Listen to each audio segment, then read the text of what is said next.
Hey all, and welcome back to the HFC playthrough of the wonderful 101 Remastered. We got a tool up here because Vulcan is waiting for us at the top, or on top. It was kind of hard to read the strange alien writing. Yeah, also, I mean, Immorta seemed to say that it was at the summit, but clearly on top and at the summit mean the same thing in Ruloian. Yes. So what are we activating here, Rich? We are getting Blade Glider. It's not necessarily the most important or useful of bits. It basically just adds some spikes onto the front of a glider when you use it. But I've sort of hit the point where I've gotten pretty much everything that I want to buy. And therefore I am just sort of purchasing what I can when I can. I figured it would be the attack that Vulcan actually uses on you from time to time. Not quite, but I will say I do love the introduction to this boss fight. Pad up, yes. I'm here. There we go. If it isn't the heir to the throne of the roaming Rulo, oh god, the space pirate band known across we've got to go through the whole spiel. I mean, it's a big epic moment. Gives us a moment to appreciate the up-res textures.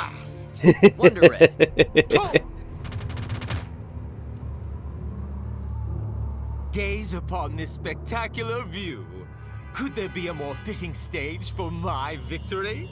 I mean, I will say it is a really cool, quite literally, location for a final showdown with our rival. But yeah, so Vulcan went and defeated the Geth Jerk leader that Ocker said that we were potentially meant to be fighting a Yorga.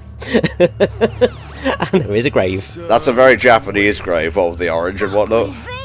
You dug a grave down here? But yeah, I just love that that's the case, because obviously you're coming relatively up to this, expecting that you're going to have another kind of proper member of the Geth Jerk to take down.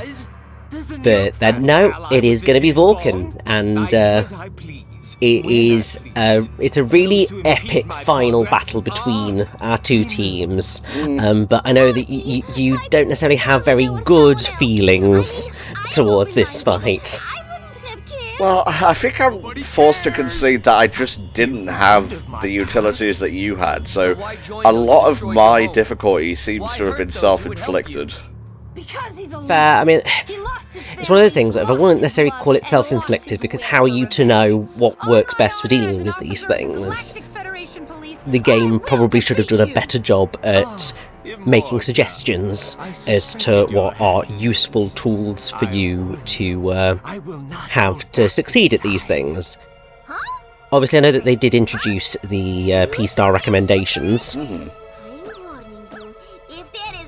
It probably would have been helpful if they'd actually continued that through some of the other really useful tools. Maybe lowered the prices a little bit. Yeah. Know that we are the shield that protects the weak. You know, we can quite happily sit here as two random blokes on the internet waxing about what could have been fixed in this game from bloody years ago. Yeah. When you're actually in the fray of making a damn thing, sometimes you can't see the woods for the trees. True that, mate. The strong stand tall, the weak kneel. Such is the law of the universe. I tell you, he may be a former hero, but he has some damn good villain philosophy going on here. Oh yeah, and it's just really cool to have a proper showdown. And at this point, if I recall correctly, when I did my original Wonderful 101 run, I could be wrong, and people please do correct me if I am completely wrong, but I do believe that I did manage to pure platinum this when I did it all the way back then. Obviously, it's not happening this time, no. But one of the things that I think is fun to mention is that it does have probably one of the most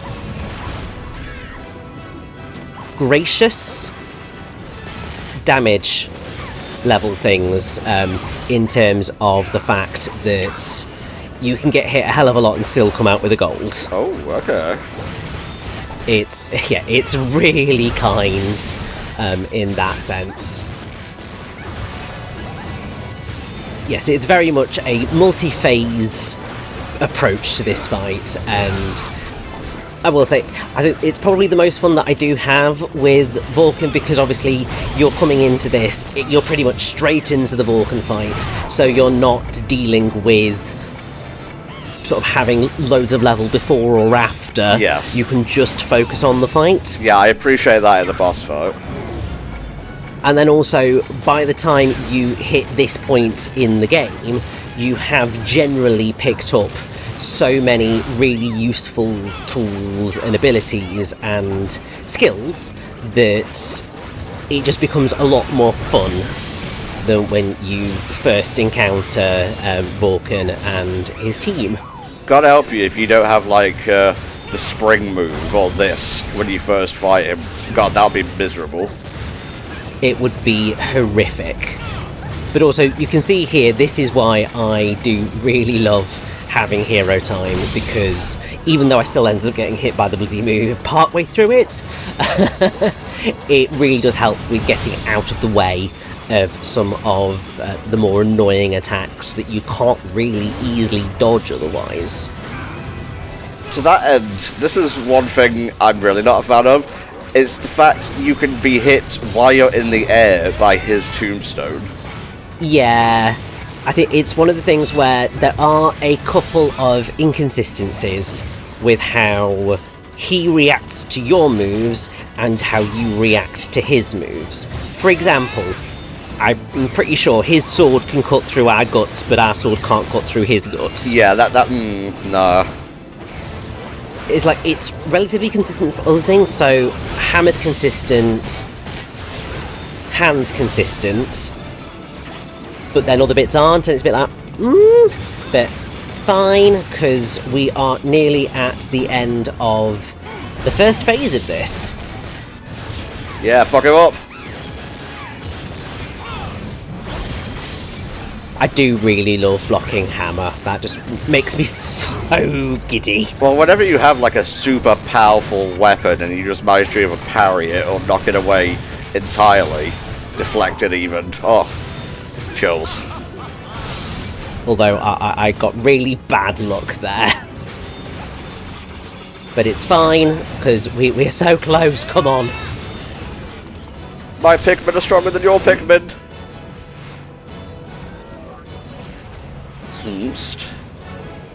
Look out!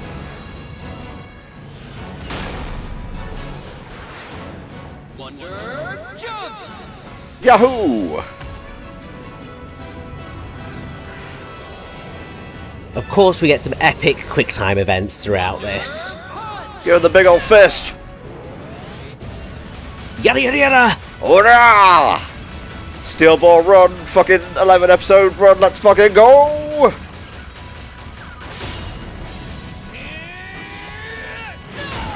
God damn, Red. He's like proper leveling up. I applaud you. It's not everyone who has been able to take me from my mazer. In fact, it's not anyone. This will be a good fight. Now, Blunder Red, witness my true power. And this is another really awesome bit of, he has a Teo form, and it's a brilliant alternate to the wonderful form.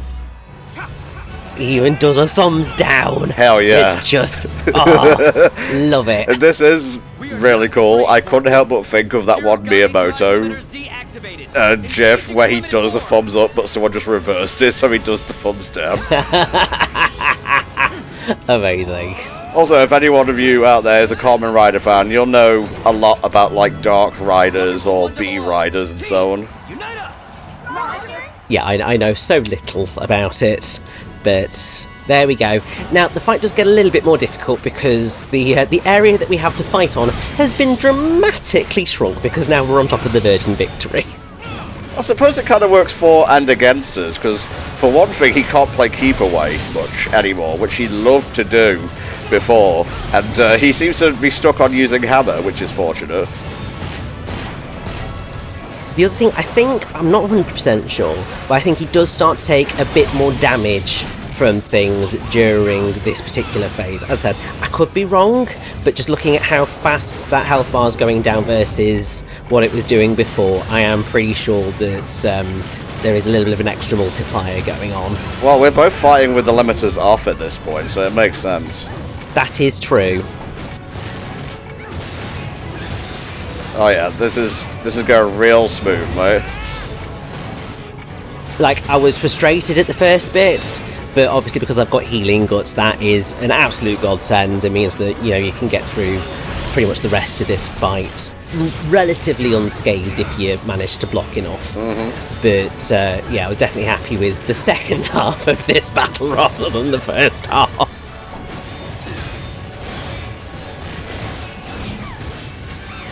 We're going to get you.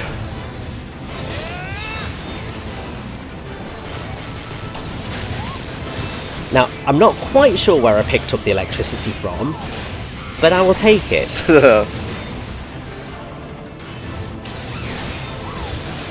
And I believe this should be the last health bar for this phase.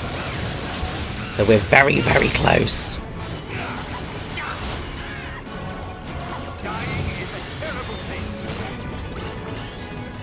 Almost. We're getting there. Counting the frames. You can tell we're still melting, and the commentary is following suit. But it is all good because this should be the last hit for now. We now have damaged suits, which is so cool. Although I do believe that there is a massive bug in the sense that a lot of the wonderful ones aren't wearing the correct suit for what they should be wearing during this sequence. What an epic couple of shots that is. Yeah, I love the tokusatsu trope of having the visor on the helmet's damaged. Ah, it seems you finally lived up to your promise, Blender Red. Oh, what was that about the strong lending a hand? Goodbye! And here's Pink to the rescue, because she's not going to let anything happen to her Vorky. I saw it almost proc white there.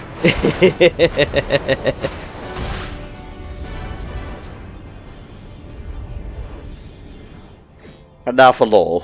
What? Well, we need lore, and we need lots of it, because it's very important, and also we need to figure out exactly how the rest of this story is gonna go. So we've kind of just been mitigating things right now. We haven't been striking back at the heart of the Empire. Exactly. Have you finally come to your senses? Oh, I've had my wits about me for ages now. Well, then maybe this will knock some sense into you! Ah! Oh! Well deserved. Bit of deja vu. Their insidious brainwashing still has a hold on you. That's what it was, right? They forced you to become this. Say they forced you! Ah! Would not want to get on Immorta's bad side. He's young Vorky. He has had a rough day. Yeah, we kicked his ass. We did, and then Immorta kicked it even Look into further. my eyes, Immorta, and tell me who you see. It is me, though the years have not been kind. You look terrible. Man, I wish I'd looked that terrible after a beating. Is a terrible thing, but I shall lose no more. This fight has yet to begin. It's not what you've lost. It's what you've found. A space pirate? Really? The people of Rulo loved you, and now you're a miscreant, a malefactor, another grub in the garbage pile. I feel bad sort of talking over this scene. I think it's one of those moments where, My dear brother. and yeah, they're siblings. You can totally see it when it's said. I didn't want to say anything, you know, that's profiling, but... Brother? Tell me, brother. Tell me. It's one of those things. Why did This, you do it? as a scene, it's fully melodramatic, and it could come across as Look upon my followers and really ask cheesy them and really awful, but actually it lands perfectly, and it's really sincere, Yeah. and it just comes across as a really powerful moment. I think because they have done such work to develop your relationship to Vorkon and also to Immorta, and you feel more invested in what's going on. I'm not gonna lie, I thought it was gonna be Red's dad, like in disguise for a while, but I'm kind of glad it's a completely separate character. Yeah, I feel like I could totally understand why you would think that, considering Kamiya's previous in terms of who the rival turns out to be in terms of relationships to the main character. But no, not this time. Before the fight ends, we need to get the hell out of here, so we get to control the Virgin Victor again. Thankfully, this is not too horrendous, it's just a bunch of firing and steering. It's really short, actually. I was surprised it didn't go on for like at least another minute more. Like, I am totally okay with this escape sequence. There is one that you will experience later that, as much as I enjoy it conceptually, and as much as I enjoy what it goes for, you take so much damage in it if you get hit, that it's just a really... It's not the one, and is the one negative mark that I will put against that operation. So you can take revenge. And you don't care who else has to suffer, so you can have it. Revenge. For Rulo.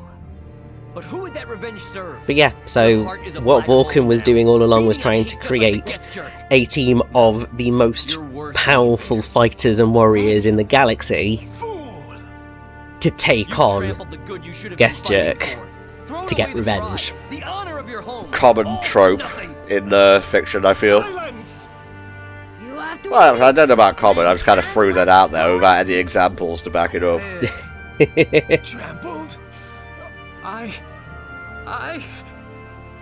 Yeah, so you can see, well, whilst Vorkon gets electrocuted to hell, during this sequence, the rest of the wonderful ones should be in their damaged outfits on the main screen, but they're actually in their regular outfits. Ah, I see. Bit of a mistake, it is what it is. Here we have our next big member of Gethjerk. This is Gimme, High Commander. Right hand to Admiral Jerginga. Hoo boy, things are about to get very, very, very serious very quickly. Is his head meant to be based on like the Flatwoods monster? Probably. Gigagoon Khan. Pirate has outlived his usefulness. By his excruciating prolonged death, however, he may still serve to show that Gethjerk is not to be trifled with. Yeah, I wouldn't want my guys rebelling either. We're gonna have to do some stuff, I think, because as much as Vorkon was a dick, he was trying to do something good, so there's a nanobioweapon inside of him that really we are going to have to deal with. His viscera will liquefy and explode, and he will die in unthinkable agony. So is the next operation going to be really short, or will he just explode mid-mission? I mean, who can say? I mean, there's every possibility. Like, I mean, Gimme says he's going to die in minutes, so we're going to have to move very, very quickly. Otherwise, it's going to be a very short operation, isn't it? It could be like a Namekian minute, where it lasts for like 5 minutes. That is true. I mean, that's potentially a case. I think it is going to last a bit longer than that, mind, but... Green, sometimes you make me wonder whose side you're on. Hey, you! Wait! Look at this! Oh dear. A child? See this pendant? This is what you're looking for! It's the master control key for all the super reactors! Oh dear, oh dear, oh dear. So it's not just something that can open temple gates. What did you No, say, it's a boy? very, very special pendant. Take me to your leader. For real. I want to join you. Luca, no. What are you saying, kid? Yeah, you know, just after I can control every Red super had that reactor on great the planet. speech Take me about to meet Jerkinga. revenge not helping anybody. This. Yeah, Luca was not paying attention to any of that. Well, maybe he was, and he just... May come to me He's so assured in his plan working that he doesn't care. I'm Probably sure that you as have well. Much to ask. Luca, wait! Hate this planet. I hate you. Earth took my mom away from me, and I'm gonna get revenge. Luca. Okay, this is going to be a lot of therapy we're going to need to provide this child once we get him back. I'm noticing he didn't mention his dad there. No, his dad's relatively unimportant in this narrative, to be fair. You know what mistake I just made there? Then continuing What? to watch you Luca and Tiny Red have the same voice actor, so I confused the two characters. Amazing! Revenge? What is the boy talking about? Revenge, his mother, the bioweapon inside of Vulcan, that's all going to be next time. Operation 007 will be fun and it will be interesting, and I will take a platinum. Thank you very much. Thanks for watching, y'all. We'll see you next time for Operation 007 in the wonderful 101 Remastered. Bye for now.